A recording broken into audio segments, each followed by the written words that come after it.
What's up, guys? Welcome back, episode 3.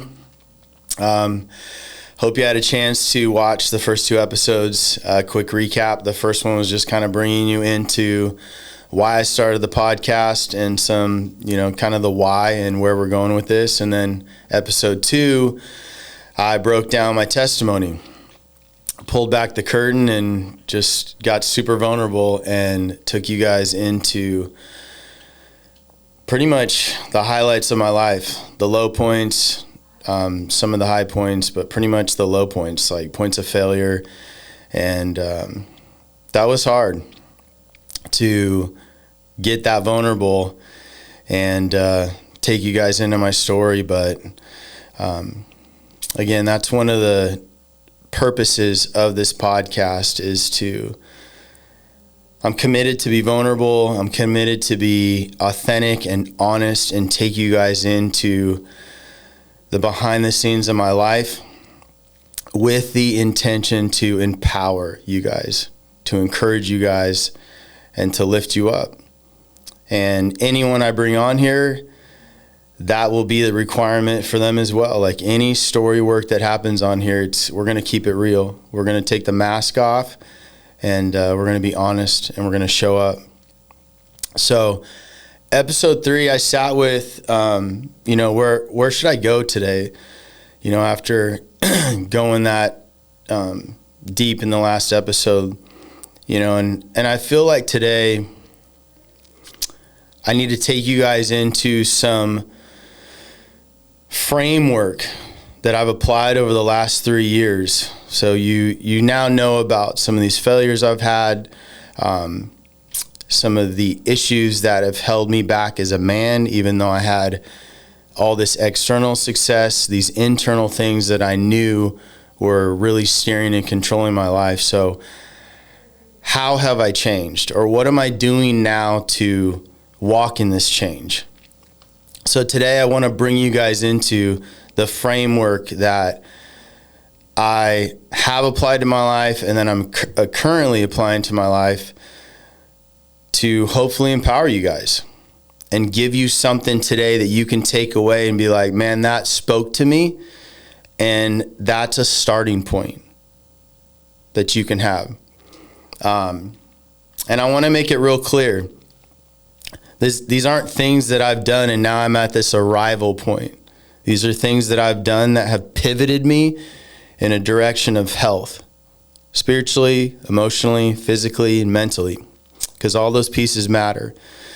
And so let's get into it. I've kind of got some bullet points here so that I can make sure I touch on everything today, and I want to be very clear so that you guys can track me on this framework. So the first thing I did, and I'm not really going to focus on like dates and times. I'm not even good at that anyways, but I basically want to bring you into the step-by-step process and the order that these things came in. So the first thing I did back in, it was 2022 when I really realized that I had some significant dysfunction going on inside of me. Not a lot of people knew about it because my life was pretty put together externally. And I think I'll be honest, that's one of the reasons that's been so hard now that I'm actually into this podcast, is it's kind of scared the crap out of me. Like, you're actually taking people into this? And it's like, yeah, I am. But it was that year that I realized I have some life controlling mindsets.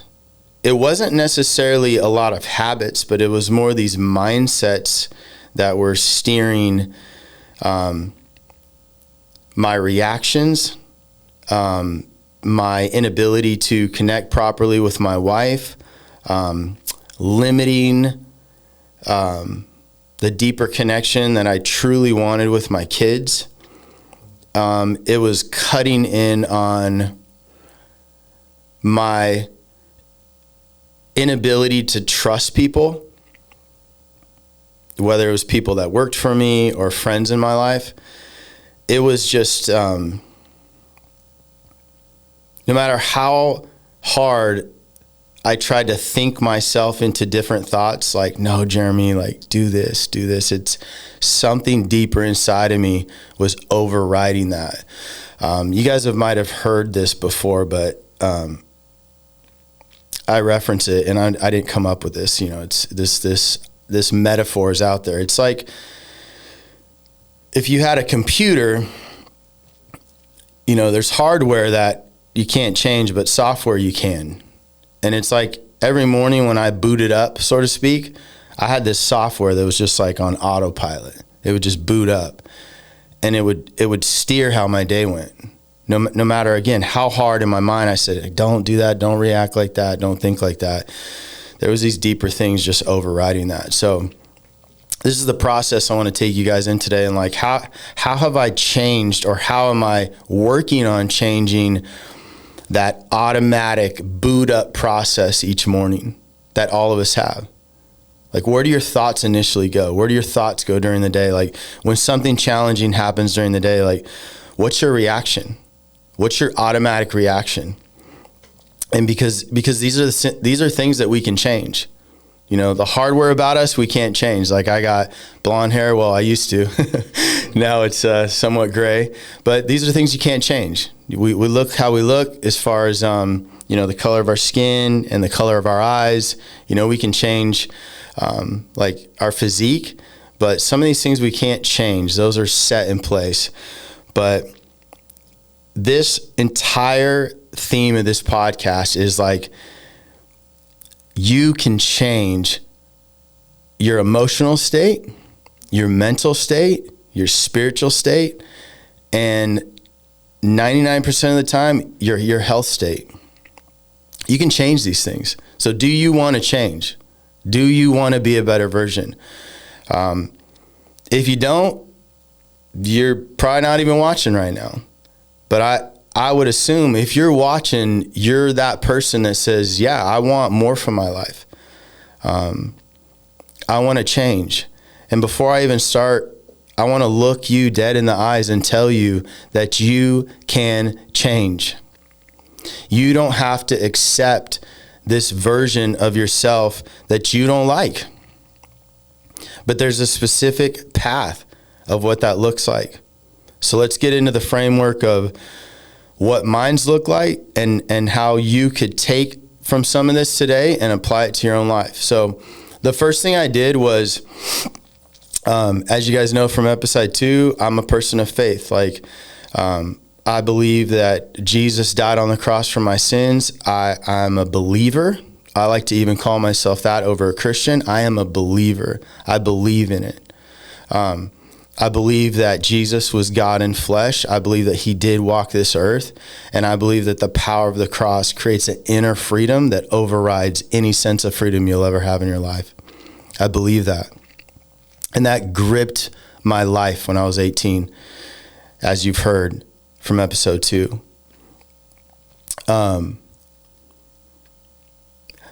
But what had happened, the hits and the storms of life and the stresses of life and building a business and raising kids, like, my faith got blurry.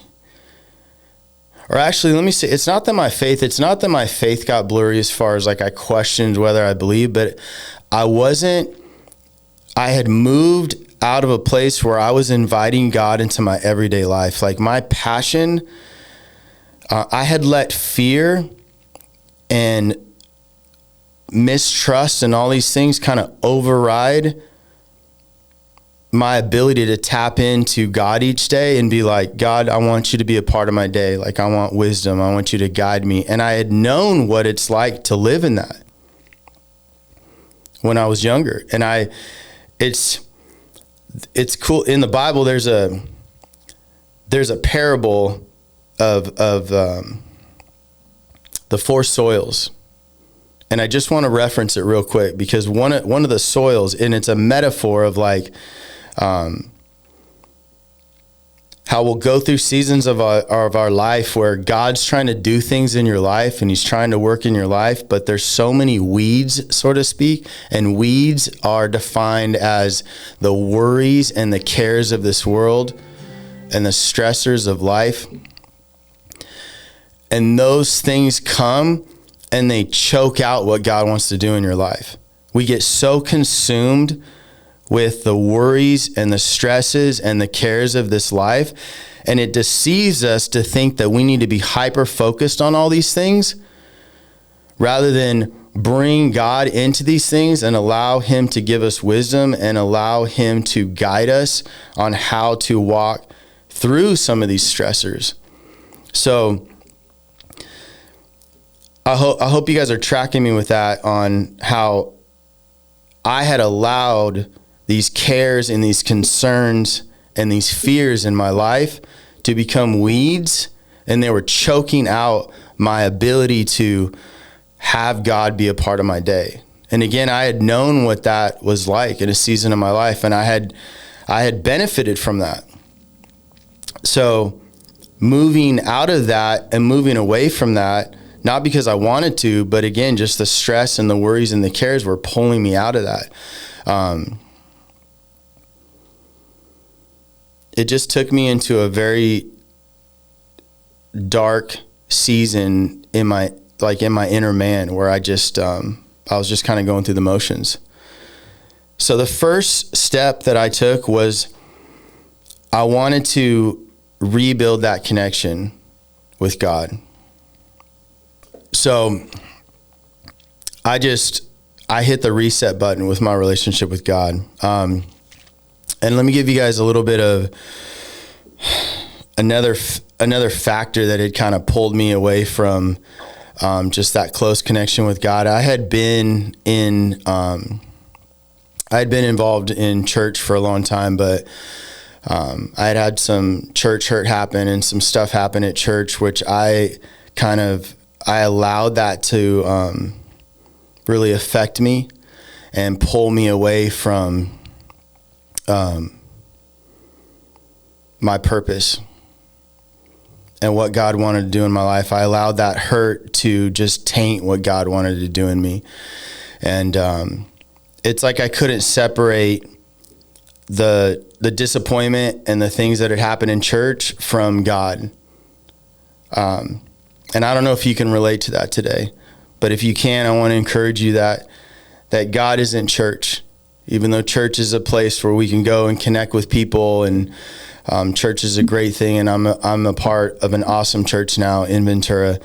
But if you have come to a place in your life where you have allowed some hurt you've experienced in church or how you were raised in church to pull you away from your relationship with God, let me encourage you today to reconnect, because God can show up in your truck, in your car, in your bedroom, in your office at work, out in the field at work. Like, he can show up. You know, the Bible says to ask, seek, and knock, and he will show up for you. So it never said, hey, make sure you go to church on Sunday and that's where you're going to meet me. He said, I will meet you where you're at if you would ask and if you would open up your heart. So can I invite you, if you're in that place, to revisit your connection with God and not make it about church, but make it just about you and him, and ask him, because he's not afraid of where your heart's at. He's not afraid of your fears. He's not afraid of your sin. He's not afraid of how far you have drifted. He's not afraid of your struggles. If you ask, seek, and knock, he will open that door. That's what the Bible says. He will open that door and he will come back in and you guys can have fellowship. And then from that place, he will give you wisdom, and he'll end up connecting you with a healthy church. He'll end up connecting you with healthy men or women in your life. But could we hit the reset button and not make God church? Okay? God came to, it says the Holy Spirit comes and he wants to dwell inside of you. So let's not make God a building. And that's where I got back to. I was like, man, Lord, I gotta reconnect with you, just me and you. And so that started happening. I started praying again out loud, talking to him, whether it was just driving to work. That was the starting point, just driving to work, talking to him, getting my heart out. And I started to feel him again. It's like you can feel God's presence. And I started to feel it again. And I started to feel that life inside of me that comes from that. And from that point, I was like, all right, Lord, what steps can I take to change? And the first thing I addressed was my physical health. I was 20 pounds overweight. My cholesterol was high. I had gotten some blood work done. They had said, hey, if you come back in a few months and you're still at these levels, we're going to put you on high blood pressure medication. And so the first area of my life that I addressed after reconnecting myself spiritually was I got to get my health in order. Like if I don't feel good, I really believe if you feel good, you're going to act good. So it's like a starting point. So I got my health in order. I got with a naturopath, which is like a functional medicine doctor, did some tests, made the investment financially. And let me just say something that I talk to so many guys that will go and spend money on a vacation. They'll go spend money on eating out, but then you talk to them about investing in their health and they're like, oh bro, that's too expensive. So let me encourage you today, to stop making excuses. And we do that because our value systems are broken. We're not valuing ourselves. We're valuing the stress relievers rather than valuing that you could have that same peace, so to speak. You could wake up to that on a Monday morning if we would be willing to do some work on ourselves, and then we wouldn't need all these areas of relief because we're going to wake up to that relief because we're doing the work on ourselves and we're investing in ourselves, and it's possible. So met with this doctor, got some direction from her, followed the direction of what she told me to do. Been in that process of getting myself healthy, started to have some more clarity in my mind, started, you drop some weight, you get back into the gym. Just the benefits from that alone kind of like bring you back to life, so to speak. I mean, there's so much behind that we won't get into today, that just on a scientific level, a physiological level, that it lights you up, because you're actually investing in yourself. And so reconnected spiritually, reconnected to my physical condition, stopped ignoring it. It does matter. I stopped all my excuses like, oh, well, I'm just getting older and this and that. It's like, no, I want to be in the best physical shape of my life. And I believe it's possible with some different choices and some discipline. And then the next step I took after that was I knew I wanted to run, so to speak, in life with a different group of guys. I wanted to be surrounded by guys that have this mindset, that are like, yeah, I want to be better. Like, I don't want to settle. I don't want to make excuses. I don't want to hide behind my success. I don't want to hide behind my mask and my ego and all these things that us guys were so good at putting everything out front and just be like, look at all this. And if you peel that back, you see a very broken, insecure man. And I didn't want to live like that anymore. But I also knew that I couldn't do that alone. So what I did is I put together a text in 2022. I sent it out to 10 guys and I said, hey man, I want to start a men's group. I want to make some changes in my life and I want to know if you want to walk with me on a different path. And I had everybody respond with a yes except 2 of those guys. And it wasn't a pressure thing. It was just an invitation like, hey man, who wants to go in a different direction? And we now still have that men's group and it's at 20 guys and we meet every Tuesday here at my shop. It's incredible what God's doing with that group. And there's some guys in that group that didn't know anything about God, never been to church, and they're just like genuinely experiencing God. It's incredible. They're having breakthrough in their life, and it's just so awesome what's happened from just me deciding to go a different direction and then bring other guys into that. So take something from that piece too, is that your positive choices in your life and the change you want to make in your life, it doesn't just matter because it's going to affect and empower you, but it's going to empower and affect those around you. And you want to talk about being fulfilled when you see that your life is actually having a positive impact on people around you. There is no better feeling in this world. So started meeting with those group of guys every Tuesday. And the basis of that group was, we call it level up. So it's just, hey, let's not live a stagnant life. Let's be our best version, physically, mentally, emotionally, spiritually, and let's be willing to talk about it. Let's be gritty with each other. Let's be honest. Let's be vulnerable. And as you probably know, those are some of the hardest things for us men to be. And but it's been incredible with what's happened with that group, and what that's done for me is that it gave me, well, let me say like that, it's having guys in my life that wanted to walk the same path. Even though I've had several hard seasons, even since starting the men's group, it's like just being surrounded by that group of guys helped me from not quitting on myself. So when you're willing to form new relationships with guys, and I'm not saying this is easy, because this is definitely, you're not going to walk out your door and just find a bunch of men that want to be better. You're usually going to find the opposite. You're usually going to find men that want to medicate, and we want to just comfort ourselves and be pleasure driven and just live off the next dopamine hit, whatever it is, whether it's something on your phone or another success at work or some kind of vice or alcohol or pornography or whatever it is. I mean, that's typically what you're going to find. And then they lace it with like, you know what, bro, you just want to be happy. You know, just, are you happy? Well, you know, just make sure you're happy. Oh, you got problems in your marriage? Well, you know, bro, you deserve to be happy. You know what I always say that? I say, you know what, there's a lot of things in life that make me happy in the moment, and afterwards they slam me with shame. They slam me with regret.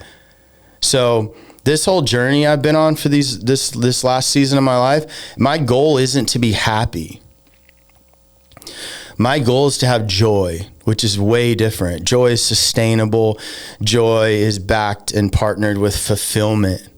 It's not an up and down. It's like this state of being where it's like, I'm okay. I'm okay. You know, my therapist calls it staying right-sized. I'm not too big. I'm not too small. I'm okay. I'm right-sized. I'm good. I'm doing the work, and I'm benefiting from the joy and the fulfillment that comes with doing the work. So yeah, running with these guys has been incredible. Touching back on episode 2, if you remember in episode 2, I touched on that I had actually, or maybe it was episode 1. Again, you're going to catch on real quick. My time frames are all over the place. But on one of those episodes, I touched on that towards the end of 22, I actually moved out of my house for 2 months. That's how bad things had gotten in my marriage, which was primarily, I could almost say like 100% my responsibility for where my marriage had gotten. I will say 100%. So think about this. We're a few months into this men's group, and my marriage it had been okay, but then it's like I stepped out in this men's group and want to start running with some guys and impacting guys. And then this massive challenge comes in my marriage. It's like everything got stirred up again. And so a takeaway from that, guys, is that usually when you step out in something new and something positive and something that God puts on your heart to do, you're going to get tested. And sometimes it's going to look like you're taking 10 steps back. And let me encourage you, stay in it in those seasons, because I'm leading this men's group. My relationship with my wife progresses for the worse. I come into the men's group and I tell the guys, hey guys, I'm actually moving out of my house for 2 months. And I kept showing up for the group. And I kept leading with vulnerability. And I brought the guys into like what I was realizing about myself in that season, not because it was just about me, but because these principles are so universal for men. This is such common battles every man is fighting. It's just who is willing to talk about it? Who's going to go there and talk about it? So I just brought them into the struggle rather than thinking, gosh, who am I to lead this men's group when my life seems like it's backtracking? I said, no, I'm just going to bring them into the struggle because I know I'm not going to quit. And I know I'm in this process of turning my life around for the better. And I'm just going to bring them into whatever's happening right now. And it brought up things in the guys that were coming, and it was a very empowering season. I ended up moving back in at the end of December in 2022. And just having those group of guys around me during that season was incredible. So if you're in a place in your life that you are wanting this change, look at who you're surrounding yourself with. What kind of men are you surrounding yourself with? And I don't want, what I don't want you to hear right now is that I am soapboxing on this thing we see on social media right now of like, hey, get a 6-pack and some cool tattoos and start a new company and be an entrepreneur, and like that's the win, like that's the goal. No, I'm actually saying just come into a place where you want to surround yourself with men that are willing to be honest, that want to pursue God, that want to develop a heart of servanthood more than ego, and surround yourself by guys like that, even if you have to go through a season where you're going to be lonely. Because if you just fixate on, let's say how I said I dialed in my health, if that would have been my stopping point, like I'm just going to dial in my health and get fit and feel good about myself, there's so much ego that gets attached with that, where that can even create a false narrative with us men that like, oh, I'm good now. I changed my physique, I lost weight, I'm healthy. Your ego wants to play such a big role in that and make that this new thing that you pride yourself in, which that's just one piece. And sometimes that's the easiest piece because there's so much, for lack of better words, I don't know, like glory in it. Like, yeah, look, I'm fit and you feel good about yourself. And those are all amazing things. But man, you gotta, the ego will take you into crazy places if you don't keep it in check. We got to get that. I don't know where that's coming from. So we had to cut real quick. My son's office is right here and his music kept coming on Bluetooth. So we're going to bring our train of thought back in. Just another opportunity to keep it real, right?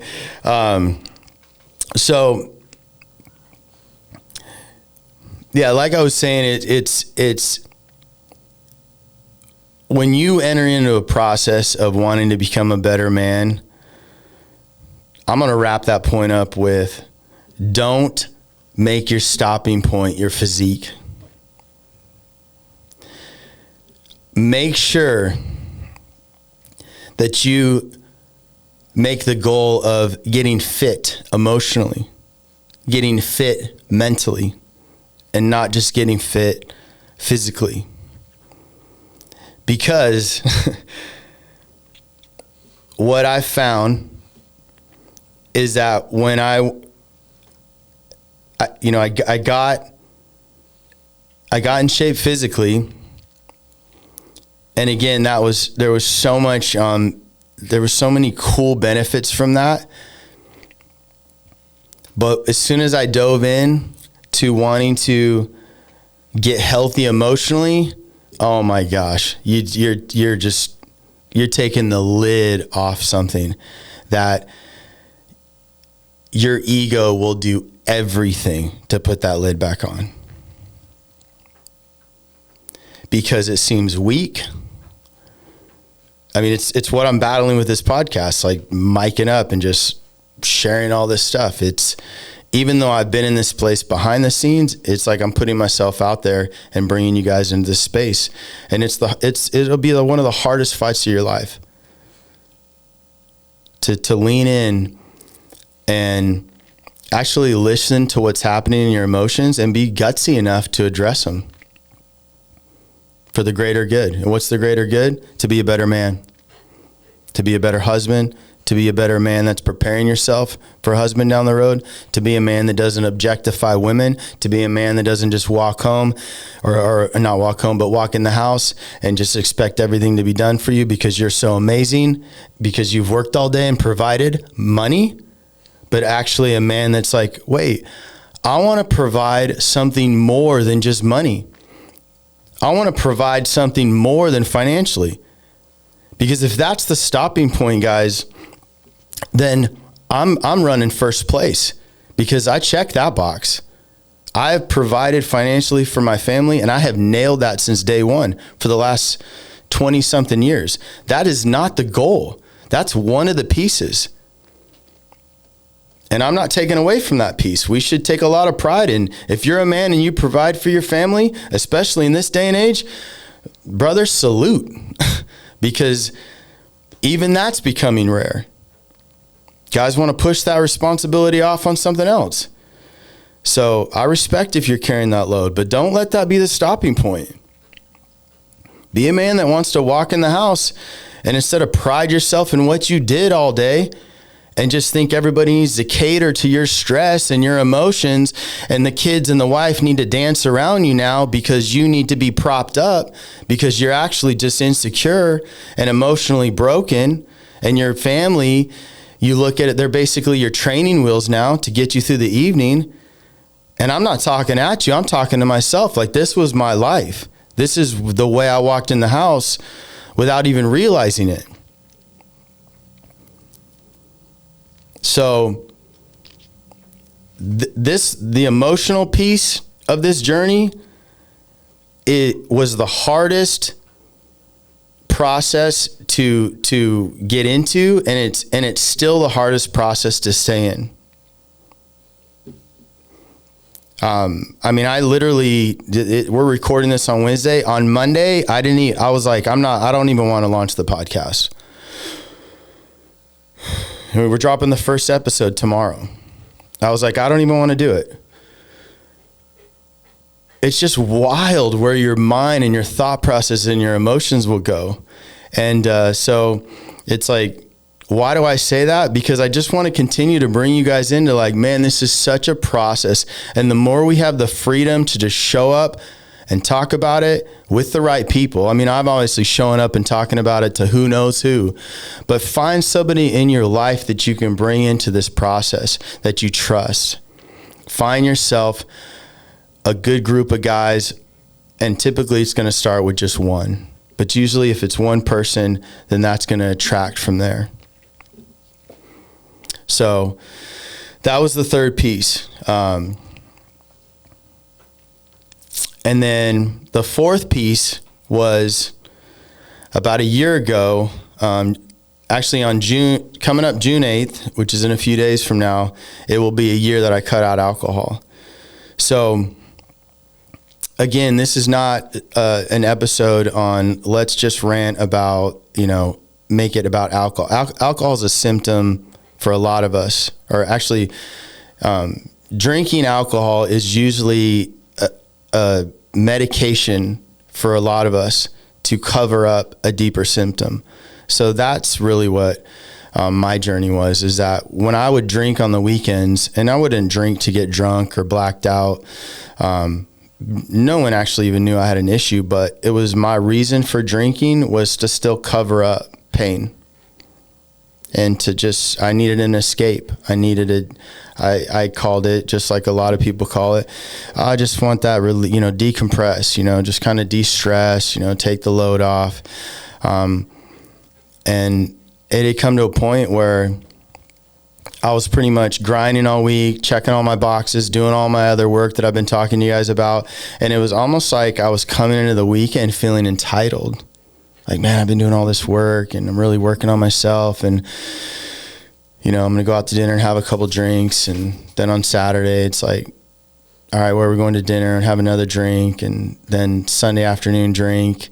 And for me, it almost became like an obsession on the weekends, just like this decompressing with alcohol weekend. And again, not with getting drunk, but just this very polished kind of. And then I'd come into Monday and I felt like I felt like every Monday I was starting over. It's like I felt like my weekends, I wasn't partnering with the work I was doing during the week. And then it started escalating to where we would be out camping or we'd be out on the boat at the lake, and I was hiding more drinks. So now I started to see myself, I'm hiding. I'm pouring a little bit more in my cup, putting the lid back on. And what I've realized in this journey that I'm still in is that all this work I was doing on myself emotionally and trying to tap into some of these things that were really steering my life and negatively affecting my relationships, alcohol had really become this final piece that was medicating the pain that I just needed to feel. My therapist that I currently see right now, she calls it like this: you got to feel to heal. And so, when I'd have those couple drinks, and again, it's so socially acceptable. I think this is the most deceptive one, is alcohol, because it's so social. And then when you stop drinking, the drill. Everybody around you like, bro, why'd you quit drinking? It's like, why is this the one thing people ask you that's super bad for you, but it's the one thing when you stop doing it, everyone's like just baffled at why, rather than like, that's incredible, I want to do the same thing. I don't want to drink poison. I don't want to take something in my body that's bad for me. It's like, it's just become so socially acceptable. So not to rant about that, but it's why it was such a hard piece for me to address, because it just didn't seem like an issue. But I knew it was medicine for this pain that I just needed to feel. And so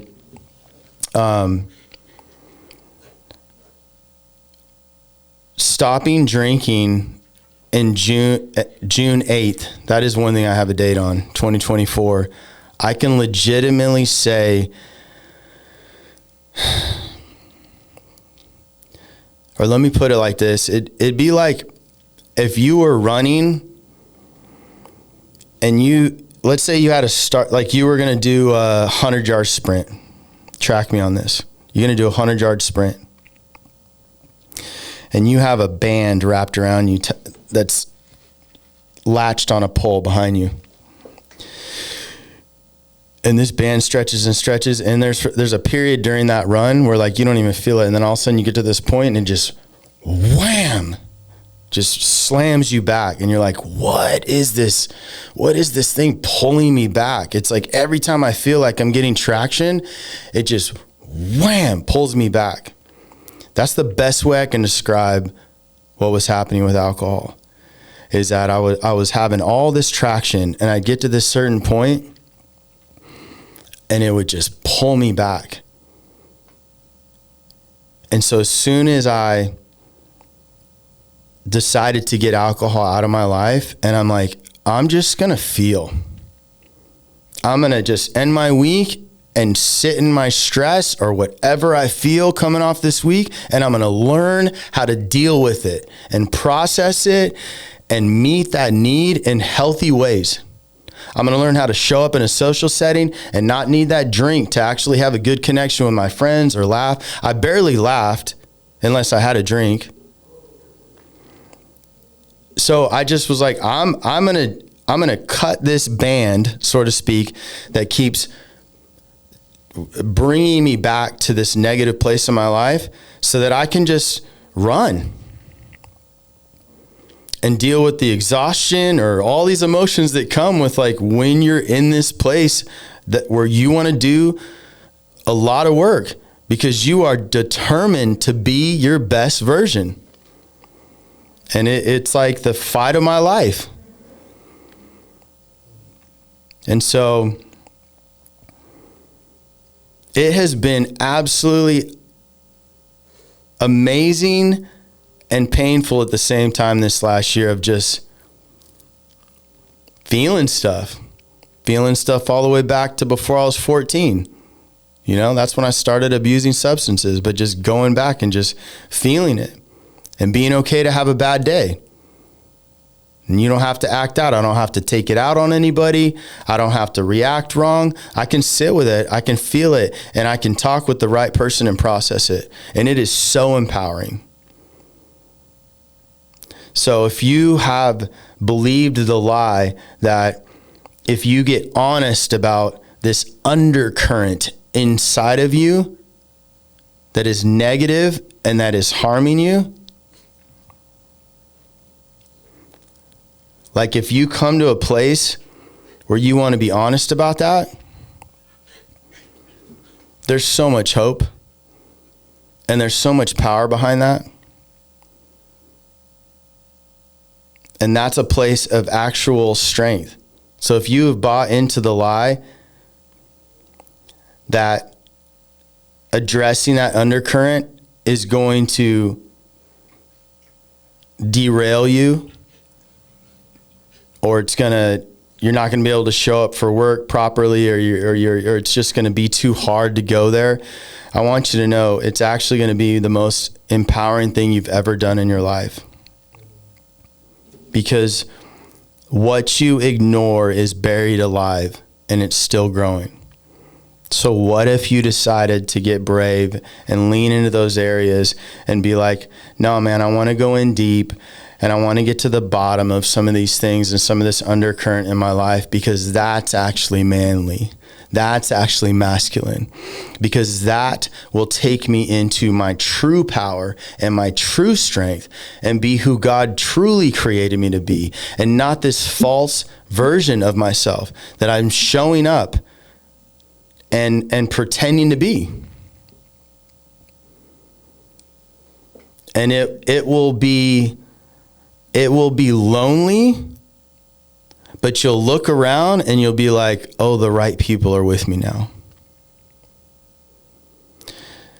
And I don't think the loneliness stays forever. I think it's a season where it's loneliness because you're reframing what it means to be accepted. You're reframing what true connection looks like. You're reframing all these things in your life. So that's the process I'm in. So what wagon you need to pull? What work do you need to do on yourself? Because that's where it starts. And I want to encourage you guys and girls that would watch this, that there is always hope. There's hope for change, and there's hope to be a better version of yourself, and it's possible. And I'm looking forward to where this where this podcast goes and who we're going to have on here and the story work we're going to do. I don't know where it's going to go from here, but for these first 3 episodes, my heart was to lay a foundation for you guys that we can build on, so that you truly know who's talking to you. You know the steps I'm taking to work on myself, and we're just along for the ride. So we'll see you next time.